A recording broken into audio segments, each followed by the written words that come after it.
Hi, I'm Jalen Rose, and welcome to the Renaissance Man podcast, proudly presented by the New York Post, a show, as you know, where we cover trends in fashion, entertainment, current events, and everything in between.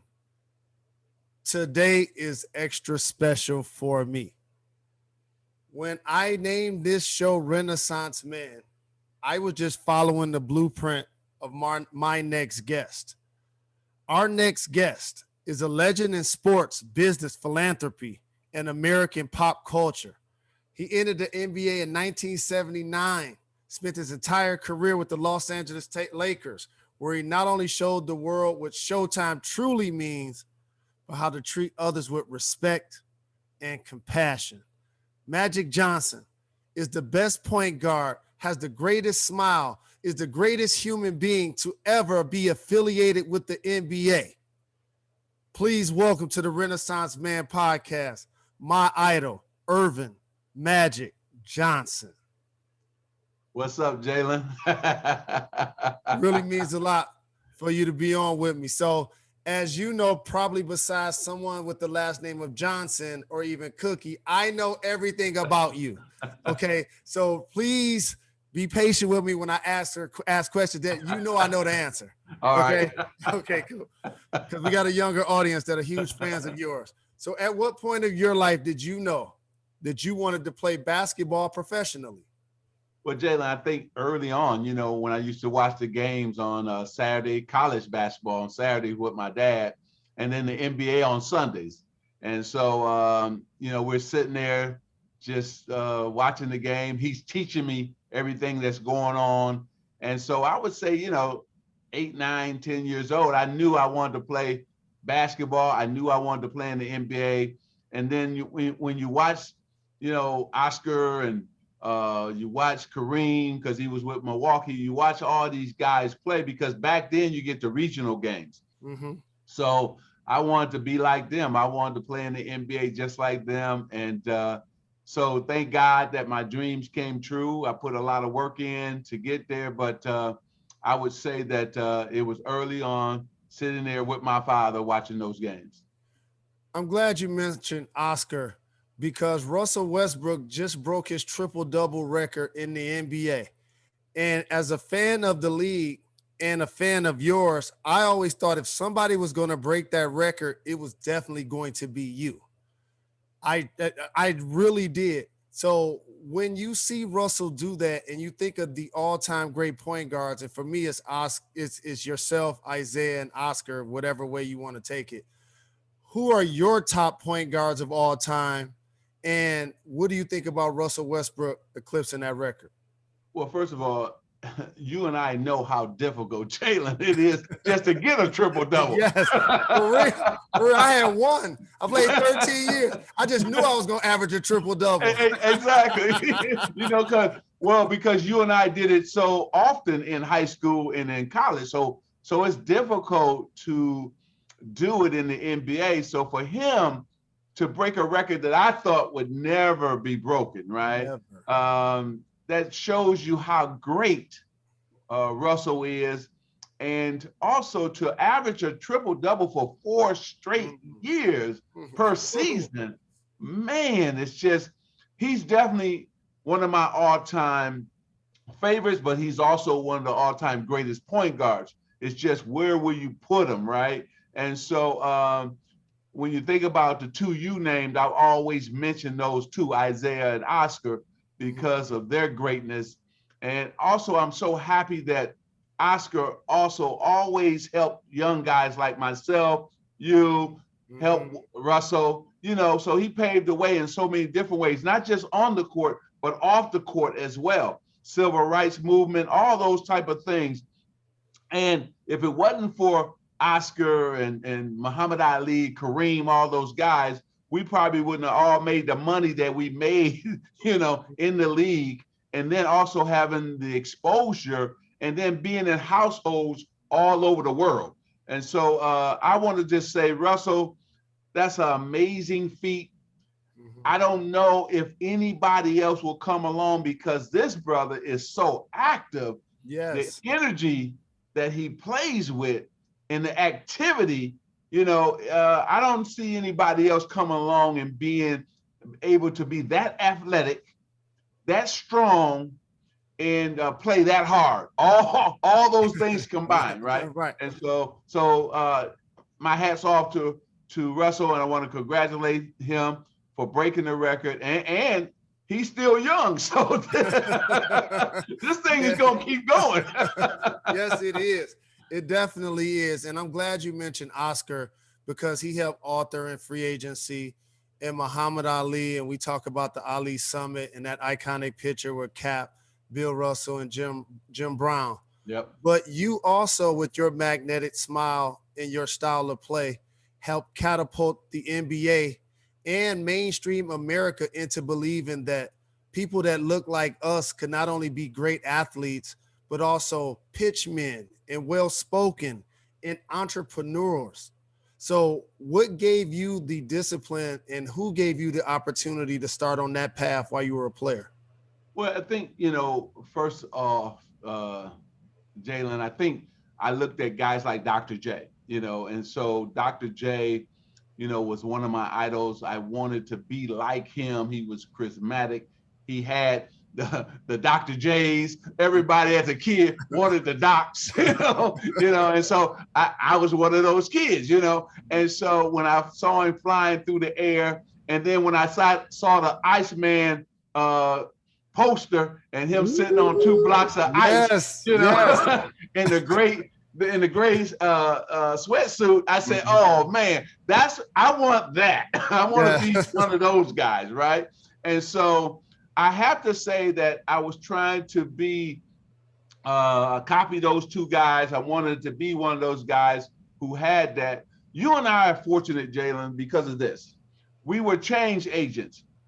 There will never be a basketball team in college basketball that did what the University of Michigan did and Jalen Rose did, right? And so you changed college basketball, the longer shorts, the black socks. You made it more fashionable while you were still dominating and while you were still winning the game. Well, before, everybody just cared about winning or playing the game. You guys said, no, we're going to take it a step further. We're going to add fashion to it. And so I tried to do the same thing. I wanted to smile. I wanted to be a change agent in the NBA. And thank God that Larry Bird and I came at the right time. We were able to change the game, show a big man can handle the ball, make plays, make their teammates better. And we were able to change the league at the same time. And him being on the Boston Celtics, myself on the Lakers, East, West, the whole thing just worked and exploded, and the league exploded because of that. I'm so very fortunate as somebody that was born in the 70s and raised in the 80s, and fell in love with basketball because as a Detroiter, we drafted Isaiah Thomas, and that was my favorite hometown team. Magic Johnson is from Lansing, Everett. He's from Michigan. Y'all got a chance to enjoy him in Los Angeles, but he's from my hometown, everybody. And so Larry Bird was my coach in the NBA. Wow. You 3 guys, along with Michael Jordan, basically embodied that era of not only winning championships, but killer instinct. So can you just talk about basketball in the 80s, as you mentioned, Dr. J, and your rivalry with Larry and Michael Jordan and Isaiah Thomas? Well, I think that's what made the game so special, is because Dr. J was leading Philadelphia, right? You had Larry Bird leading Boston. So that was a rivalry between the 2. And then at the same time, here come Isaiah and the Bad Boy Pistons, which was probably the best defensive team we've ever seen, right? And then you had Michael Jordan, who was just coming in, right? And so the league was exploding at that time. And I didn't mention Portland with Clyde Drexler and all those guys. And then Dallas had a great team as well. Houston, Akeem and them were just coming in, but they came in much later. So the league was healthy. It had built-in rivalries. And so when you look at Philadelphia and Boston playing for those Eastern Conference Finals, man, that was awesome TV. And then So Dr. J and them went down, and then here come the bad boy Pistons. And we hadn't seen a team like that when you have Joe Dumars at the shooting guard, and then you have Rodman and Sally coming in off the bench. Man, those you had to be careful when you drove to the basket, Jay. If you didn't look around, you get your head taken off by one of them guys, right? Mahorn, Lambier, somebody gonna take your head off, and they made you earn your 2 points, right, at the free throw line. But at the same time, they played so well together and they were well coached. So I would say this: look what happened, right? The Celtics won 3 with Larry. I won the 5. Isaiah and them went back to back, championships. Mm-hmm. And then they taught Michael and the Bulls how to win the championship. See, everybody got taught. And see, that's what young people don't understand. You just don't walk up and do it. Right? You have to work. You had to put work in to be able to accomplish a championship and to be great at something. You continue to hone your craft not only as an entrepreneur but also as a player. And when we see your greatness, sometimes even as a player, people underestimate the turbulence that you went through when you failed. And I remember a couple of times in Boston when the shot clock ran out and you lost track of time. And that off season, you worked on your jumper and you worked on the junior sky hook. You worked on that shot. And can you talk about responding to that adversity on the floor and how it helped you not only as a basketball player, but it continues to drive you and your character today?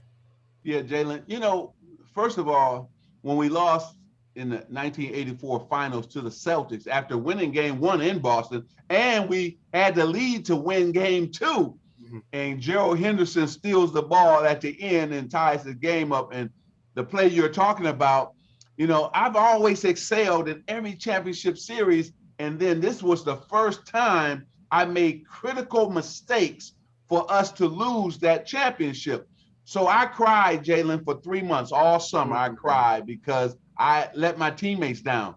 I was the reason why we lost the championship. But the first thing I had to do, Jalen, was identify and say to myself, I'm not as good as I thought I was. I got to go back to the lab. I got to go back to work. See, self-evaluation is the hardest thing you had to do.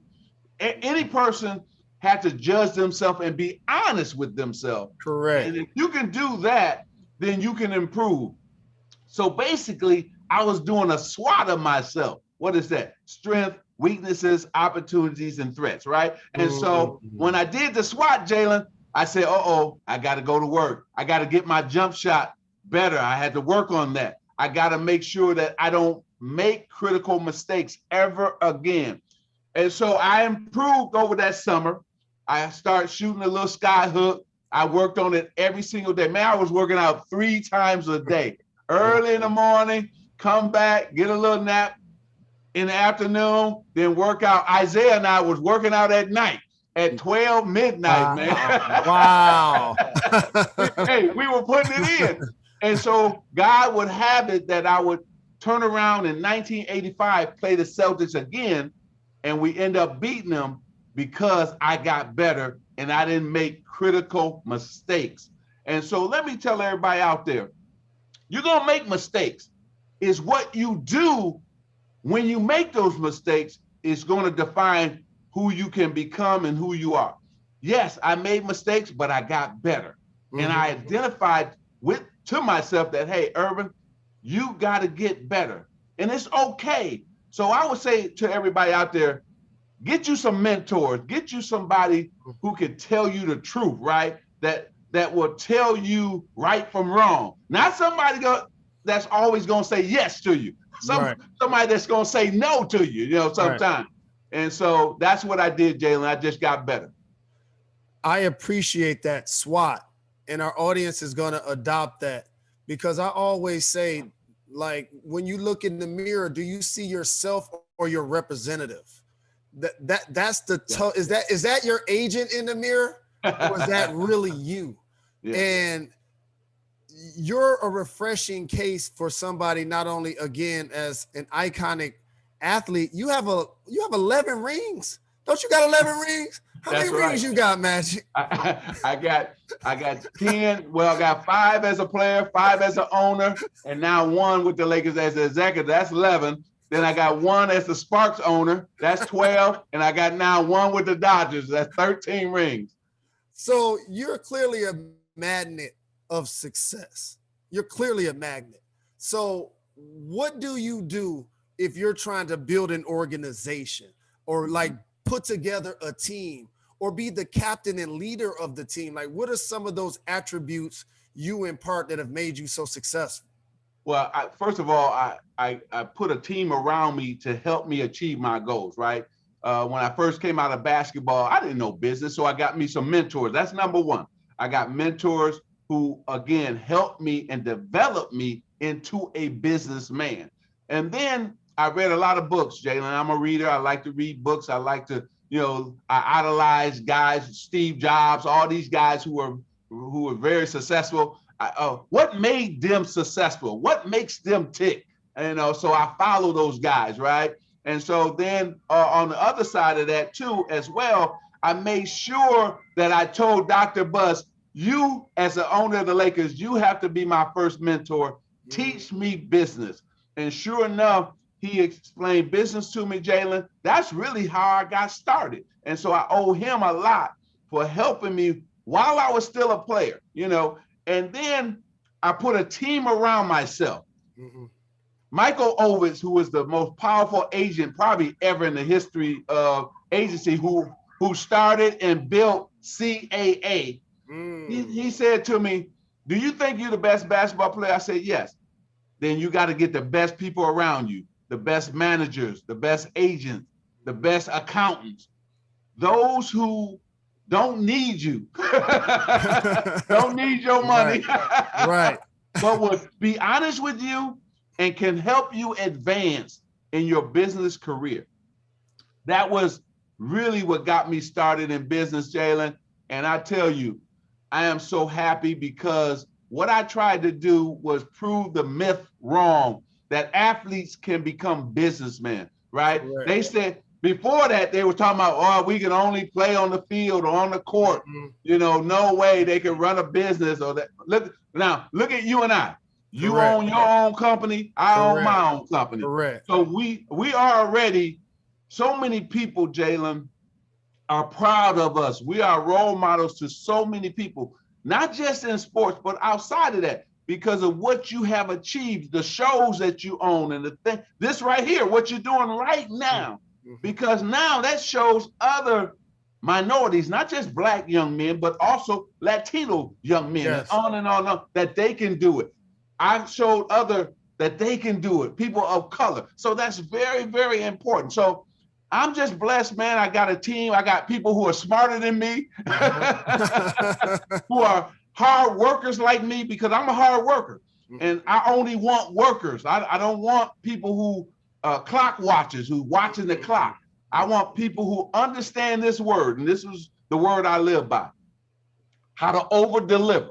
So you have over delivered to ESPN. You have over delivered with your podcast, and on it, you have over delivered with your school in Detroit. So all the things that you do, see, Jalen got his fingerprints on it, right? You're involved. You're really involved. You're not a figurehead. It's just like me. I'm not a figurehead. I run my company. I'm signing the checks, not an agent, not a manager. I know what happens. So that's very important. I set the vision here. We got to execute on that vision. I got a team to do that. And that's how I've done it, man. And also, athletes and entertainers and those that look like us owe you a debt of gratitude, because if you ever hear any of them speak, it could be from Michael Jordan to LeBron James. They're all going to thank you for breaking down those barriers for us, because you broke down a lot of barriers. First off, you came in young, winning championships. That just broke down every barrier. You just killed the expectation of what it's supposed to be like for a young player in the league. You came right out of college and won a championship, came straight in the league and won a championship. And then also as an entrepreneur, but then lastly, you challenged me to do this and anybody to do this that got into the league, to give back to the community. Yep. You was on us about that. I came and played at Magic Midnight Summer Classic multiple times. And it was not just about the game. So can you talk about how important it has been for you to always give back to the community? It's so important because you and I and others and so many others been blessed. And the community helped us, Jalen. They put us in these seats that we're in right now today. Mm-hmm. Somebody helped us. St. Cecilia, we can tell a lot of stories about Detroit, right. and George Gervin helped me. If it wasn't for Gervin taking me aside and young fella, you need to do it like this and do it like that. Terry Furlow taking me aside, telling me what to do, on and on and on. There was so many people who helped me achieve my goals and dreams. So my job was to go back and do the same thing for mm-hmm. others. And it doesn't have to be in sports. Matter of fact, I probably help more people outside of sports Correct. Than I have mm-hmm. in sports. Right. And so I just want to bless them. Hey, you want to go to college? So my wife and I, through the Magic Johnson Foundation, we've sent over 10,000 minority students to college. Wow, because that's what it's about, right? And we built 20 technology centers, one in Harlem, one in Chicago, on and on and on, LA, all over the country, because a lot of minority kids can't afford to own a laptop and have it in their home. So we had to help them with that, give them access so that they can do their homework. So I'm all about touching the urban communities across this country. You're about the same thing. We tell them education is the key. Education mm-hmm. can change your world, your zip code, everything. Yes. You've got to get a good education. And you and I have always been about promoting education to those who live in the inner cities. And one of the great things, one of the brilliant things you did is you understand imagery. And when I'm looking at something on television or when I go to a movie theater, when I leave, that's in my psyche. Yep. And you took that and you created theaters, and they're not just movie theaters. And one of them is in Harlem and one of them is outside of DC. Like literally where you highlight Black films and Latino films and actors that aren't necessarily highlighted for the mainstream. So what should the experience be like for somebody that attends a Magic Theater, and why was that important for you to do so? Well, let's think about this. Most African Americans, Latinos, they just can't go to the Knicks game, the Laker game, on and on and on, or to an NFL game, and take their families. They're priced out of that. So what was going on, Jalen, when I did my homework and research, now that's we got to write that down. Homework and research. Analytics. I found out that African Americans were the #1 group of people going to the movies, but there were no theaters in our community. Wow. And that's what made me build Magic Johnson Theaters, because we wanted to take our family somewhere affordable. Mm-hmm. And so theater and the movies was still the most affordable thing that we could take our family to. So I did a partnership with Sony, and that's when we started building Magic Johnson Theaters. And man, this is what really I'm proud of. My first theater in LA came in the top 10 highest grossing theaters in the nation, when everybody outside said no way it would work. No, they're gonna tear it up, they're gonna burn it down. I remember that. They're going to be shooting. They're going to be fighting. They're going to be gang banging. Are you sure you want to do that in the community? That's right. And so this is what really changed everything, Jalen. I went and sat down with the Bloods and the Crips, both leaders. And I said, listen, it can't be no violence here. Matter of fact, I hire some of you guys and put you to work. You know what? I hired 10 out of the games, both games, 20 game members.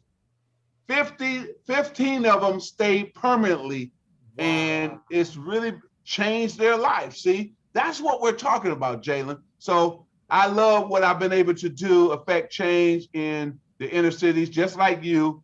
And like you said, the image is important. See, for a Black young person or a Latino, they need to see it, feel it, and touch it. If Yes, they can yes, do those yes, things, now you can talk to them. See, the reason you're so effective, Jalen, is because they see you on your show, Jalen and Jacoby. They see you on the NBA countdown. mhm, They see you now writing this column.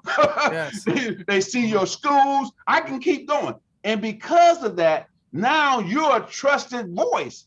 You can come into any Black community, any Latino community, and say, hey, education is important. Then they're going to yes. say, yeah, I trust Jalen. I believe it because I see it, what it's done for Jalen. Absolutely. Well said. And along with Dwayne Wade, who has recently been in the news for fiercely defending his daughter Zaya and her ability to be who she is That's right. authentically, you've also been very public about your unconditional love. My brother, EJ, your son, who doesn't necessarily conform to gender norms. When you see the stories like Dwayne Wade's, how do it make you feel? It makes me feel proud and good because, listen, my son EJ announced that he was gay a long time ago. And Cookie and I love him to death. Hey, Mhm. be who you want to be. We're going to Yes. support you. We're going to love you. It don't change nothing when it comes to us as your parents. And so, because of that love, because of that support, now he even feels better that he can go out and wear his dress or carry his purse and feel good and comfortable with doing it. And now, because of that, more people have said, hey, we support EJ, or more people support, D Wade's son, because let them Yeah. be who they want to be. That's what it's all about. And just show them love and continue to support them. And guess what has happened? Both of them have changed a lot of young people's lives Yes. because they Yes. looked at them and said, oh, wow, Yes. he's free. He gets to be who he wants to be. They were able to go to their parents and say, you know what? I'm coming out. I'm Yes. coming out to my family.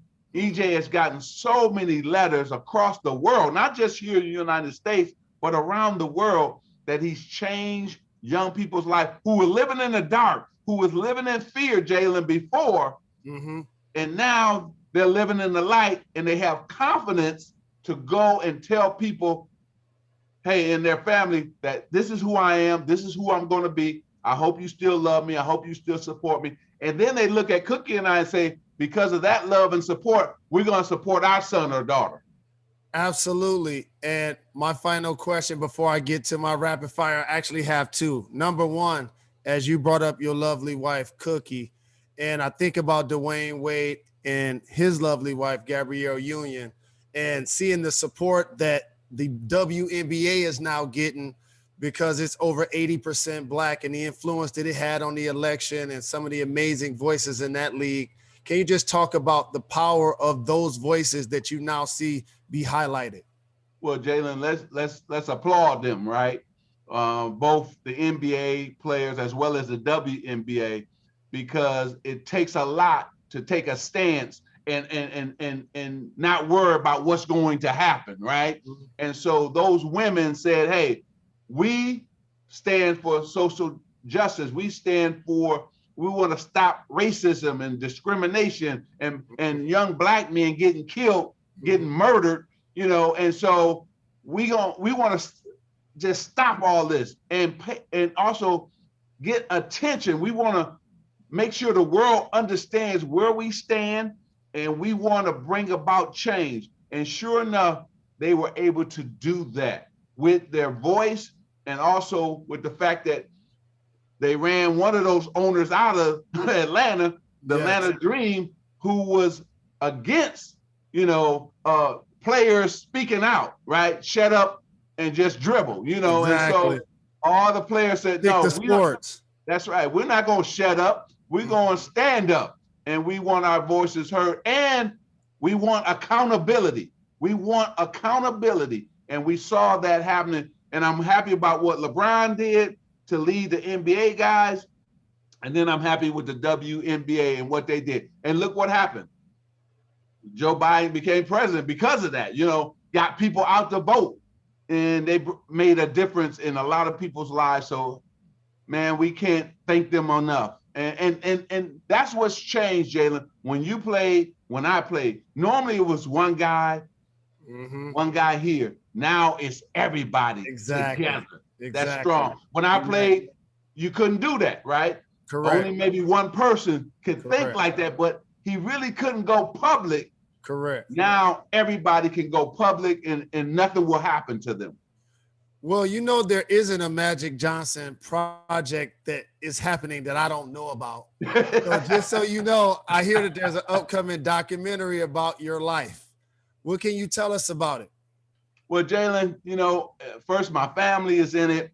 Went back to Lansing, my teachers growing up there. And then, of course, hanging with Isaiah and Larry Bird and Michael Jordan and President Clinton, President Obama. So, we're so happy that I can tell my story, where I started in Lansing, Michigan, where I ended up here in Los Angeles with 3 beautiful kids, 2 beautiful grandchildren, and then a beautiful wife like you have as well with Molly. And so you and I are blessed. And so I just want them to see my journey, where I started growing up a poor young man in Lansing, Michigan, to now running my own company and trying to make sure that I employ a lot of African Americans and Latinos across this great country of ours. And so it's going to be a lot of basketball, but it's going to be a lot of business. And then it's also going to be a lot of my students who I sent through college, just like you've done. And so I want them to understand that I'm well-rounded. And also I never let anybody define who I could become. And that's why you and I really have this relationship, because you never let anybody define who you could become. And you broke through where athletes were having a tough time. You're wearing so many different hats, and you're in so many different arenas, and so am I. So I'm just blessed, man. And so the documentary is going to be great. It'll probably be later on, probably in the fall, toward the winter, that we'll show it, but we're almost finished. Well, I love you very much. I appreciate you. And before I let you get out of here, I have a rapid fire segment called Gone in 60 Seconds. Who's your favorite celebrity Laker fan? Wow. I would say Jack Nicholson. It had to be Jack. I almost went with Denzel, but Denzel came along a little later, so Jack. I'm going to go with Jack. You're taking your wife Cookie out to dinner in L.A. What restaurant are you hitting up? I'm going to hit up Mastro's. Classic. What current NBA player do you admire the most? 3 guys. I would say LeBron James, Kevin Durant, and Steph Curry. Those are the 3 guys. I know you're a huge music fan. Is there a song or an artist you love to play before games or before closing a big deal? Michael Jackson. And most people don't know this, Jalen. I went on 3 tours with Michael Jackson. Michael Jackson, anything, that's what got me going. Matter of fact, all the players who I destroyed, they need to call Michael Jackson up in heaven and say, man, Magic shouldn't have been listening to you, because he was bringing it at me every single game. It was because of Michael Jackson.